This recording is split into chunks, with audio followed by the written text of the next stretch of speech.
welcome back to Mum's Eye View. I'm Michaela from Miss Budget Beauty. This is Manny, my little helper for today. I know, who every single time I sit down to film a video wants to be on my knee, so for once he actually can be, it's relevant to the video. Today we're going to go through some tips, hints, things that I've picked up along the way of having dogs when I was a kid, and then obviously having Manny from a puppy last year, to kind of try and keep them calm at this time of year. We've just got past Halloween, and that means it's going to be Bonfire Night, and probably from around now for the next 2 weeks we're going to probably get some fireworks, aren't we? But especially on Bonfire Night it can be really stressful for dogs, so we're going to go on pets in general. We're going to go through some handy hints to try and keep them calm on that night. So first of all, we want to keep them as comfortable as possible. Now Manny happens to already have a cupboard, don't you? Yes, he has a den. He's always slept in a cupboard under the stairs. We like to call him Manny Potter. He has always done that since being tiny, because that's where we ended up putting his pen. We've got a cupboard under the stairs, so we're kind of lucky in that he already has a ready-made den if he feels that he wants to get away from the noise. But if you haven't already got that, there's various different things that you can do, including making them a little area underneath the table, just kind of creating them something where they feel like they're penned in and they're safe. It sounds like an obvious one, but keep the windows closed. It's going to minimize noise and therefore stress on the pets.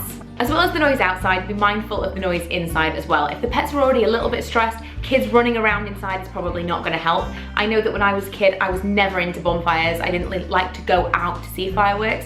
Even now I like to see them from inside, but I don't really like the big bangs.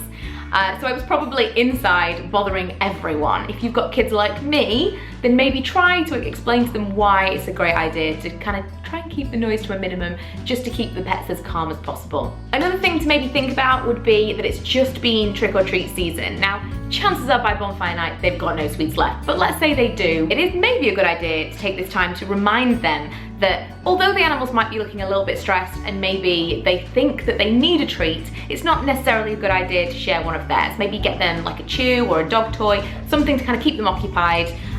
Like Manny is being kept occupied by eating his food really noisily while I'm talking, but maybe not give them their sweets and chocolates. That's not a good idea.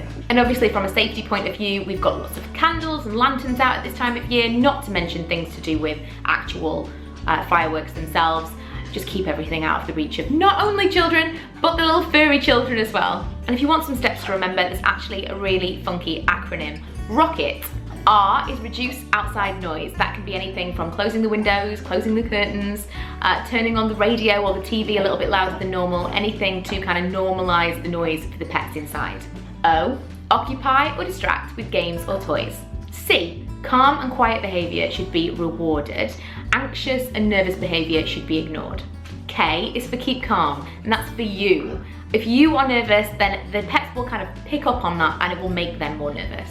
E, early use of preventative measures like pheromone sprays and things like that can help if you've got particularly anxious pets. And T is timeout areas. That's things like their little den, their cubby, corner of the room, wherever it is that they're going to feel safe. If they are starting to feel a little bit scared, you can sit with them, you can calm them down, and it's just somewhere that they can retreat to. That's it really. It's just a matter of being prepared and reminding yourself that it might be a season that the pets are a little bit more anxious than normal. Although Manny is really good with loud noises in general, obviously the children run around the house being as noisy as they possibly can. You never know how they're going to react when it's a really loud bang in the sky and they're not prepared for it. So just to remember, they might need a little bit of extra TLC on Bonfire Night, and potentially for the next week, let's face it. But otherwise, I hope you have a great one, and we'll see you guys next time. Bye!